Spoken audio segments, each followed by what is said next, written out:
誰と東京へ行きますか? Who are you going to Tokyo with? Doesn't quite make sense in this context because this is something you would say in the middle of a conversation. Like, you don't say this out of nowhere without any kind of prior information that this person is going to Tokyo, unless maybe you're Mike Miller who doesn't know Japanese exists in context. Like, if you're talking to your colleague and he says, 明日東京行くんですよ. I'm actually going to Tokyo tomorrow. And you want to know who he's going with because you totally don't have a crush on him. You can say, 誰と東京行くんですか? Who are you going to Tokyo with? And here, I'm using です. Because in this kind of situation, when you're reacting to somebody or something that somebody said, we often use です. Here, I didn't use え because in daily conversation like this, we don't have to use え here. But え is also fine. So you can also say, 誰と東京へ行くんですか? Like adding particles can have pretty different nuances, but in this specific situation, it doesn't make a lot of difference. And I also asked a few other native speakers to make sure that this is not just my opinion, and everybody said, no, we wouldn't say 誰と東京へ行きますか in this situation.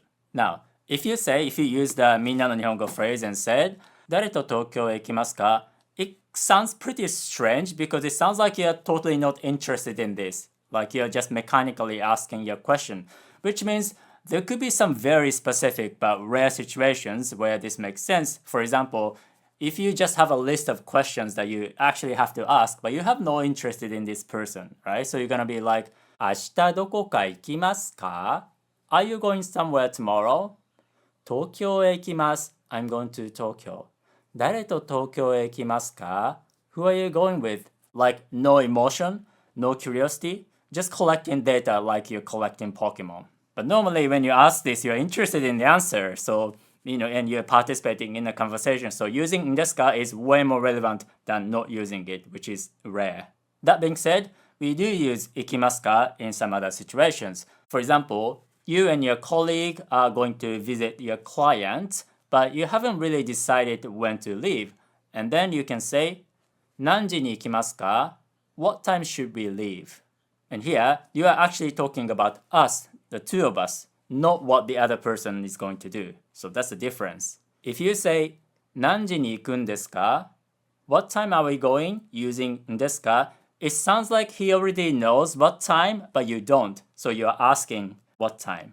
So 行きますか and 行くんですか have pretty different nuances. So this is not something that's interchangeable. And I could give you a little more examples like, okay, you guys are going to visit your client, but you arrived early. So you go to a cat cafe to play with some cats who couldn't care less about humans because they get fed anyway. And after 20 minutes, it's about time. So you'd say, あ、行きますか? Oh, let's go. It's about time. And this is kind of similar to 行きましょうか? Let's go. And here, you wouldn't say 行くんですか? Because 行くんですか sounds like your colleague suddenly gets up and leaves without you. And everyone's like, wait. もう行くんですか? Wait, are you going already? Are we going already? This is the kind of situation.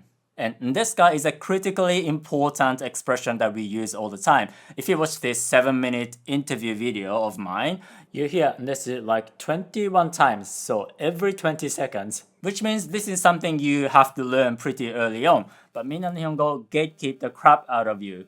The entire first volume, there's no です. You have to go to the second volume, which doesn't make a lot of sense considering how common and important this expression is. And です is actually a pretty difficult expression to master for learners. So it's better to start early on, and it's definitely better to use examples that actually use です the way we do, so that you don't get wrong data. Just think about it. You can't learn how to use です if your examples don't use です the way we do. And I know some people get a little offended if I point out this kind of stuff about Minna Nihongo, but don't shoot the messenger. And if you want to learn Japanese that makes sense contextually, consider joining my email list because I have both free and paid lessons where I teach you Japanese with realistic, natural, practical examples. So click on the link in the description or on the screen and subscribe to my email group, Japanese with Yuta. またね